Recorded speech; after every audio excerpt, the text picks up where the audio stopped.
जो स्तनपान है यह बच्चे का प्राकृतिक नैसर्गिक अधिकार है। आपने कभी नहीं देखा होगा कि गाय का बच्चा गाय का दूध नहीं होने के कारण भैंस का दूध पी रहा है, कभी नहीं आपने देखा होगा। भैंस का दूध भैंस का बच्चा बकरी का दूध पी रहा है।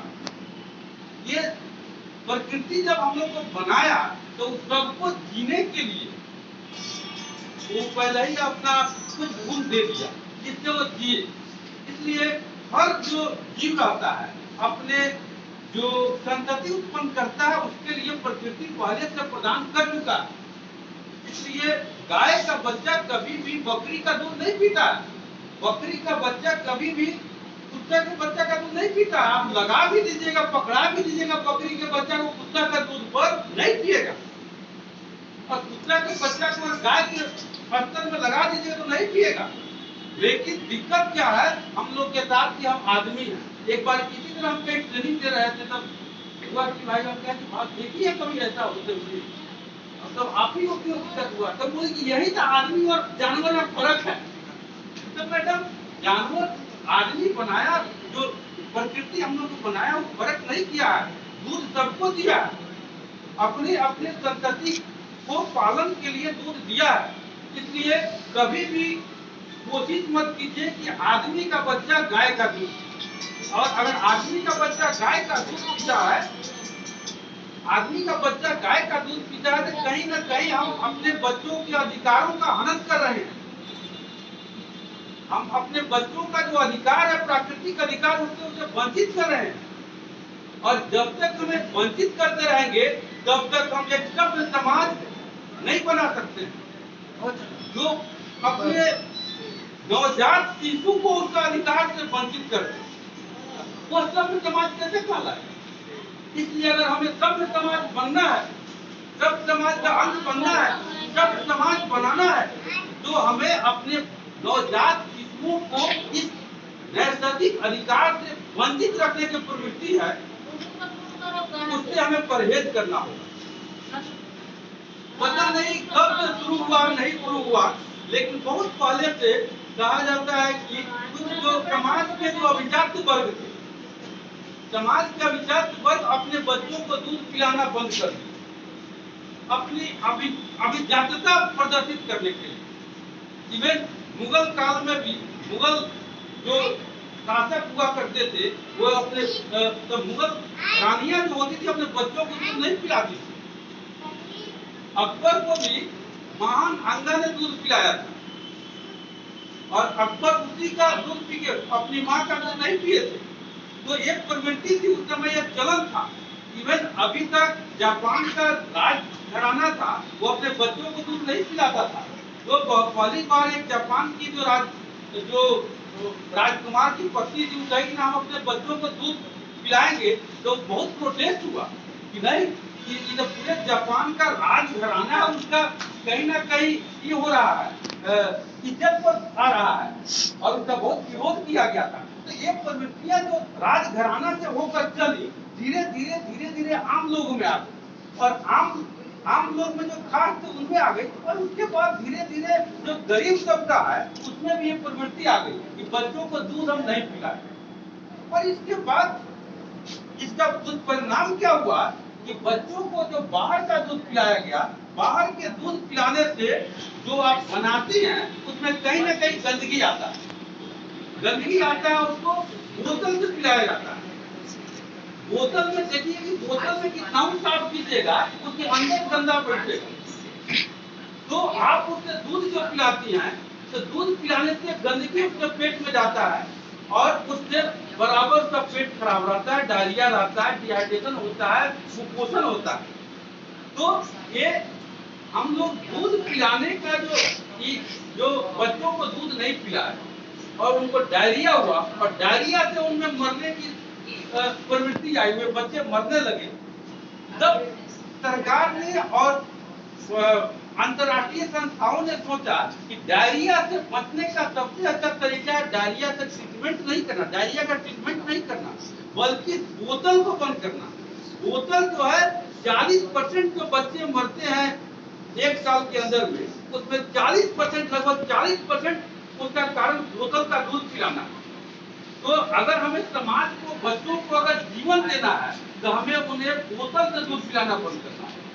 दूसरा बात कि अगर जरूरत पड़े तो कटोरी चम्मच से दूध पिलाएं, क्योंकि कटोरी को आप धो लेते हैं, अंदर तक धोआ जाता है, उसमें थोड़ा सा जो गंदगी का डर है थोड़ा कम है। लेकिन इसके बावजूद भी हम नहीं कहें कि आप बाहर का दूध पिलाएं। बाहर का दूध कभी भी वो फायदा नहीं दे सकता है जो एक गाय का दूध देगा, जो माँ का दूध देगा।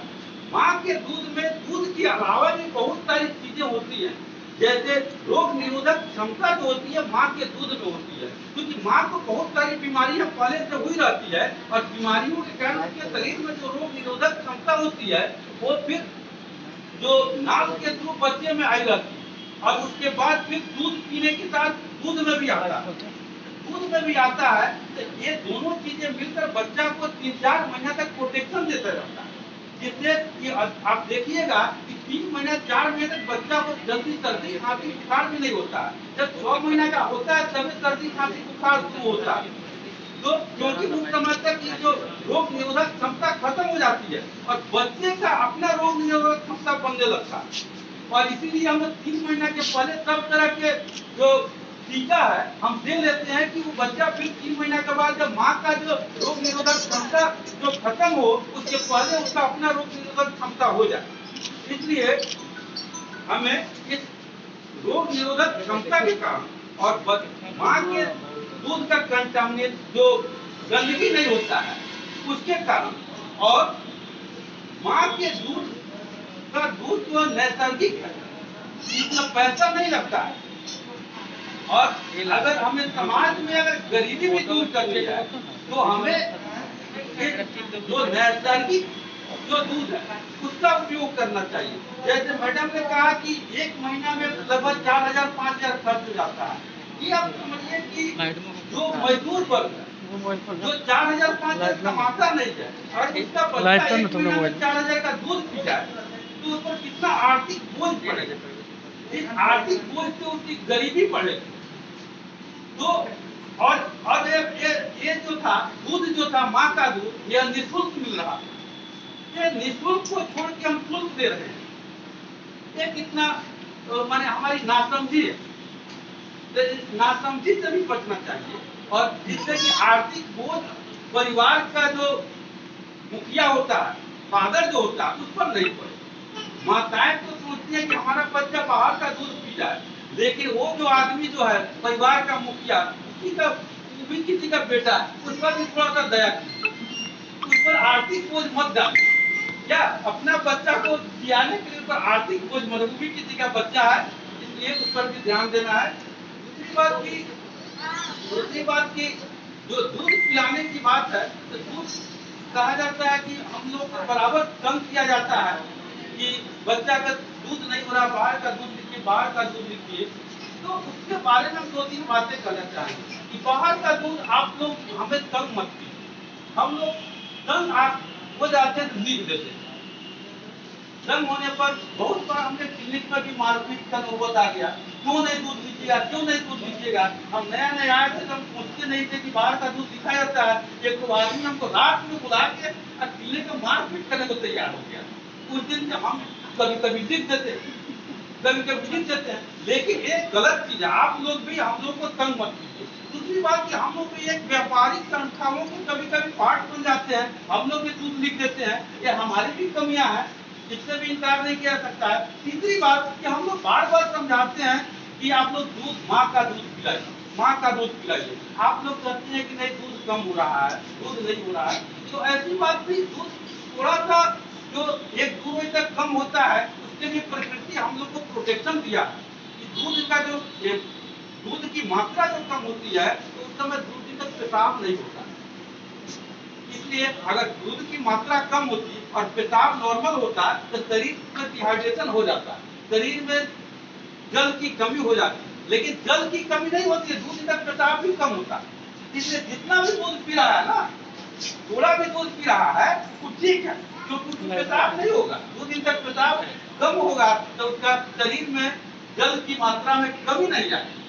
इसलिए आप कि बार बार मत पूछिए, कहिएगा कि नहीं कम हो रहा है, कम हो रहा है दूध, जितना भी हो रहा है वो सफिशिएंट। इसके बाद जो दूध पिलाइए, स्तन पान जो कीजिए, एक तरफ का स्तन को पूरा पान कराइए। जो पहला आधा दूध है एक स्तन का, उसका एक दूसरा काम होता है, और दूसरा आधा दूध होता है उसका दूसरा काम होता है। चाहे पहला आधा एनर्जी देता है, दूसरा प्रोटीन देता है। तो अगर एक तरफ का दूध नहीं पिलाए, थोड़ा सा पिला इधर, थोड़ा सा पिला इधर, थोड़ा सा पिला इधर, एक ही दूध का दोनों तरफ मिल गया, पूरा दूध नहीं मिल पाया। फर्स्ट हाफ का, सेकंड हाफ का जो अलग अलग काम है, तो अलग अलग का काम आपका नहीं होता है। इसलिए जब तक अगर बच्चा पूरी तरह पी नहीं ले, इधर का दूध खत्म नहीं हो जाए, तब तक इस तरह का दूध नहीं लगाना है। हाँ, अगर इस तरह के दूध से पेट भर जाता है तो अगली बार जो पिलाइए इधर का दूध पिलाइए, लेकिन 5 मिनट की तरह 5 मिनट इधर मत, दोनों तरफ का दूध पिलाना। हाँ, ये खत्म या तब पिलाना। दूसरी बात थी, और तो इससे क्या होगा कि उसको पूरा दूध मिलेगा, तो एनर्जी भी मिलेगा, प्रोटीन भी मिलेगा, ग्रोथ भी होगा। और ये दूध जो है 6 महीना तक पिलाना है, कम से कम 6 महीना तक दूध पिलाना है। 6 महीना के पहले कोई बाहर का चीज नहीं देना है, कोई बाहर का चीज नहीं देना है। और जो हम लोग को आयरन और विटामिन डी लिखते हैं कि आयरन और विटामिन डी की मात्रा माँ के दूध में कम होती है और सभी दूधों में कम होती है, तो हम लोग थोड़ा आयरन और विटामिन डी के अलावा कुछ नहीं लिखते हैं। इसलिए 6 महीना तक आप लोग से आग्रह है कि 6 महीना तक माँ के दूध के अलावा कुछ नहीं देना है।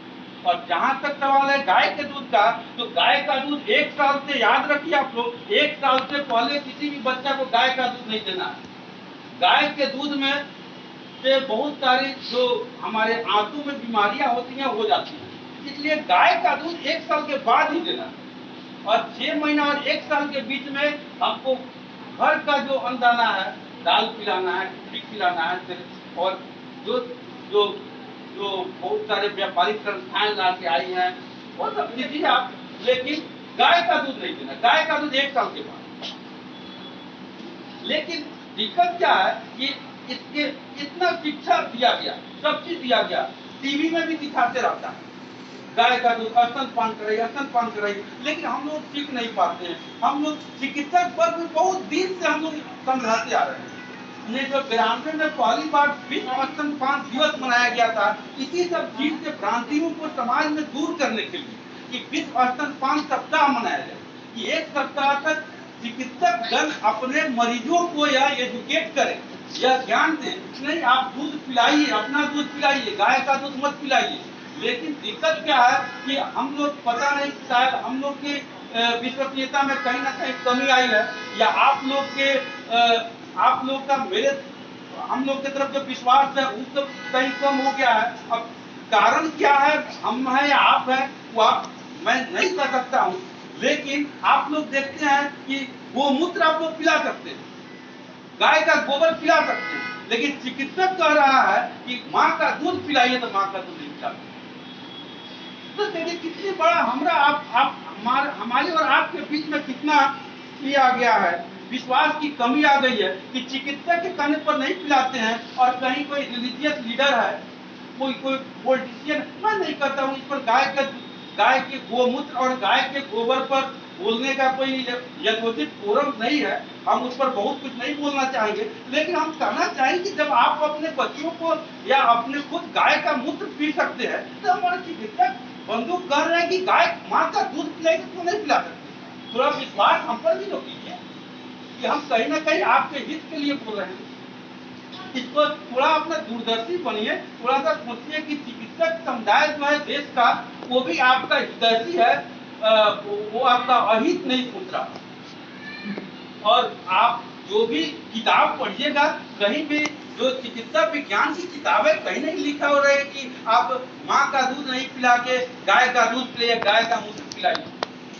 तो जो समाज गाय का मूत्र पिला सकता है, माँ का दूध क्यों नहीं पिला सकता, इस पर हमें विचार करना होगा।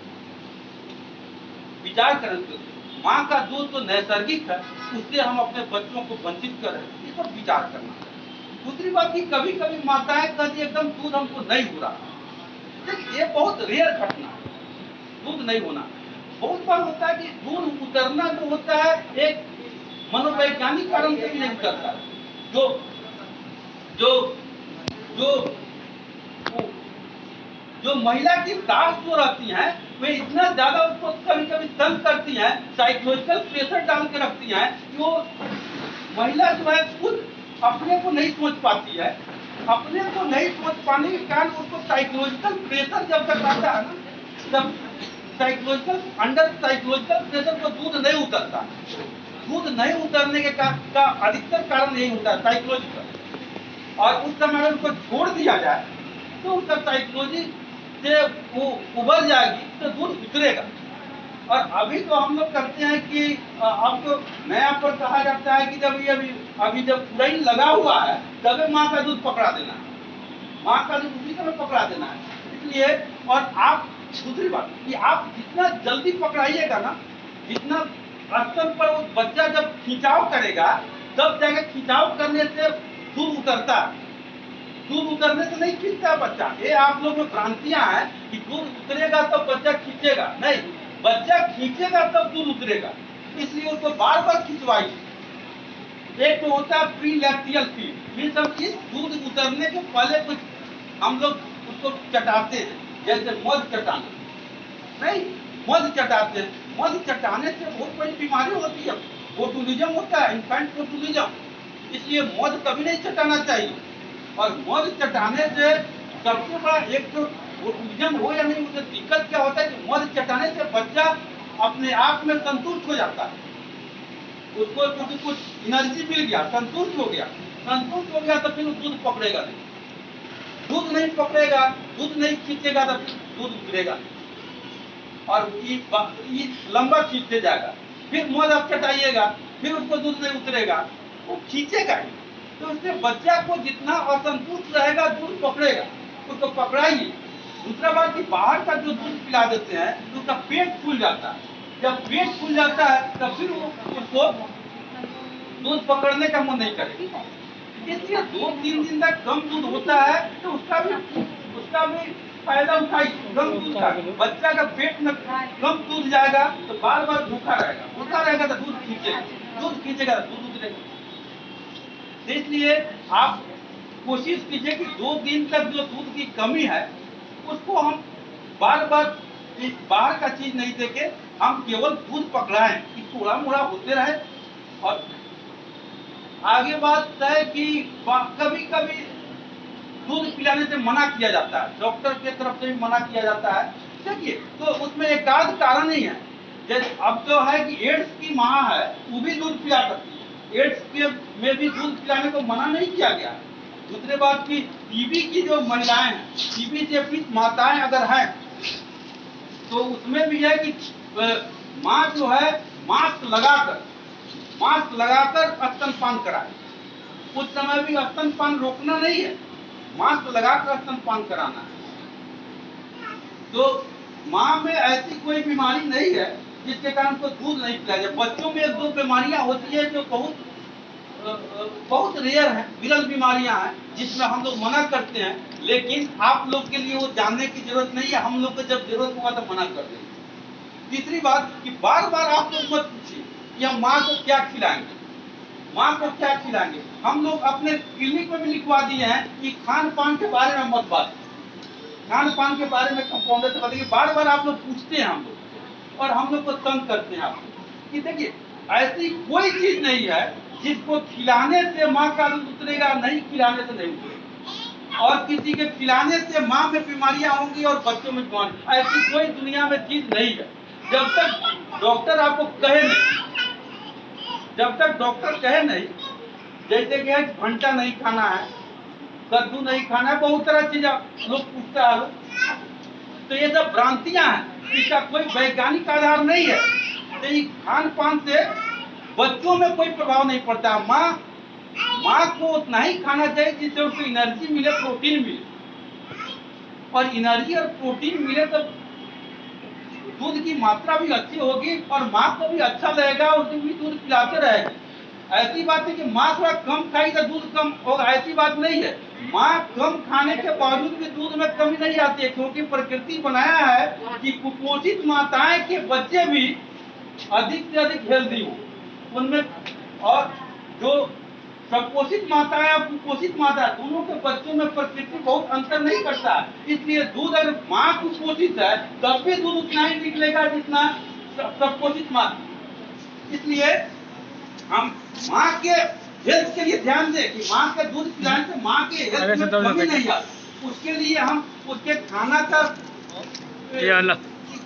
उसके खान पान की चिंता करें, लेकिन उसके बच्चे में कोई अंतर नहीं आता। इसलिए आप माँ क्या क्या खाए, माँ क्या क्या खाएगी कभी बतलाया जाएगा आपको। जब अगर चिकित्सक की जरूरत होगा बतला देगा। कभी कभी एलर्जी होता है, दूध से एलर्जी होता है। और देखिए एलर्जी जो है एक जो बैगन वगैरह का जो समाज में भ्रांतियां हैं, तो वैसी भ्रांतियां वैज्ञानिक समाज में नहीं है। अंडा जो होता है, अंडा का प्रोटीन, उससे कभी कभी एलर्जी रहता है। तो कभी कभी हम लोग माताओं को मना करते हैं कि अंडा थोड़ा सा छोड़ दीजिए। कभी कभी दाल से एलर्जी रहता है, तो एलर्जी का दो कारण है, अंडा और दाल नहीं। और कभी कभी जो हम लोग अखरोट वगैरह खाते हैं उससे एलर्जी होता है, तो वो बतला दिया जाएगा कि आपको दाल नहीं खिलाना है माँ को या अंडा नहीं खिलाना, वो बतलाया जाएगा। और जब तक बतलाया नहीं जाए तब तक माँ को दाल अंडा जो मन करे तो खिलाइए, लेकिन अच्छा से खिलाइए। और माँ के खाने पर ध्यान दीजिए। जैसे बच्चा को कहा जा रहा है कि 2-2 घंटा पर दूध पिलाना है, तो माँ को कम से कम दिन भर में 3-4 बार खाना खिलाना है, जिससे कि दूध पिलाने के कारण माँ के स्वास्थ्य पर कोई फर्क नहीं पड़े। इतनी बात एक बंधु ने पूछा था कि 8 महीना के बाद अगर प्रेग्नेंट हो जाती है तो क्या होगा। तो एक तो हमें इससे बचना है कि बहुत जल्दी प्रेगनेंसी नहीं। प्रेगनेंसी होने पर माँ के स्वास्थ्य पर अंतर पड़ता है। इसलिए हमें प्रेगनेंसी के लिए कम से कम 2-3 साल का अंतर देना ही चाहिए, 3 ईयर, जिससे कि इस बीच में माँ का जो शरीर से जो माँ की हड्डियों से जो कैल्शियम निकलकर बच्चे में चला गया है, वो कैल्शियम फिर से दोबारा बच्चे माँ के शरीर में आ जाए। नहीं तो बार बार हर साल भर में और बच्चा होने पर माँ के शरीर का हड्डियां जब कमजोर हो जाएगी तो माँ कुछ ही दिनों में जल्दी पूरी हो जाएगी, और फिर अगर हड्डियां टूटेंगी तो फिर वो उनको बनाना थोड़ा मुश्किल हो जाता है। इसलिए माँ के स्वास्थ्य के लिए हमें चाहिए कि थोड़ा जल्दी बच्चा नहीं हो। लेकिन जहां तक सवाल है दूध पिलाने का, तो एक गर्भवती महिला भी अगर दूध हो रहा है, उनको गर्भवती महिला को भी दूध हो रहा है तो दूध पिलाते रहे जब तक दूध होते जा रहा है। लेकिन इसके साथ एक और कारण कि 6 महीना तक ही केवल माँ का दूध पिलाना, बाद में खाना खिलाना है, क्योंकि माँ के दूध में आयरन नहीं होता है। और 6 महीना और माँ के बच्चे में माँ के शरीर से आयरन पहले से आया रहता है नाल के थ्रू, तो ये आयरन 3-4 महीना होते होते खत्म हो जाता है। तो इस आयरन को अगर हम लोग नहीं बाहर से दिए तो बच्चे में कहीं ना कहीं खून की कमी हो जाएगी। इसलिए 2-3 महीना के बाद हम लोग आयरन का ड्रॉप लिखते हैं, और 6 महीना के बाद जो बाहर का खाना देते हैं तो उसमें आयरन रहता है। जो घर का दाल दीजिएगा, मांस दीजिएगा, खिचड़ी दीजिएगा, उसमें आयरन है। तो आयरन नहीं दीजिएगा तो फिर उसको आयरन की कमी हो जाती है। और ये ध्यान रखिए कि कम से कम दूध पिलाना है। 6 महीना तक तो माँ का दूध, 6 महीना के बाद बाहर का खाना, और 1 साल के बाद गाय का, और 1 साल के बाद गाय का दूध भी कम से कम मात्रा में देना है। उससे ज्यादा दूध देने से क्या दिक्कत होता है कि बच्चा खाना नहीं खाता है, और हमने देखा है कि बच्चा 1.5 लीटर दूध पीता है और उसका हीमोग्लोबिन 4 ग्राम है। तो इससे बचना, अगर खाना नहीं खिलाइएगा केवल दूध पिलाइएगा बाहर का, तो बच्चा कुपोषित हो जाएगा। भले वो मोटा ताजा दिखेगा लेकिन शरीर में खून नहीं रहेगा। तो इसको ध्यान देना है हमें। और कुछ पूछना है तो आप लोग पूछ सकते हैं, आप लोग का स्वागत है अगर पूछना है।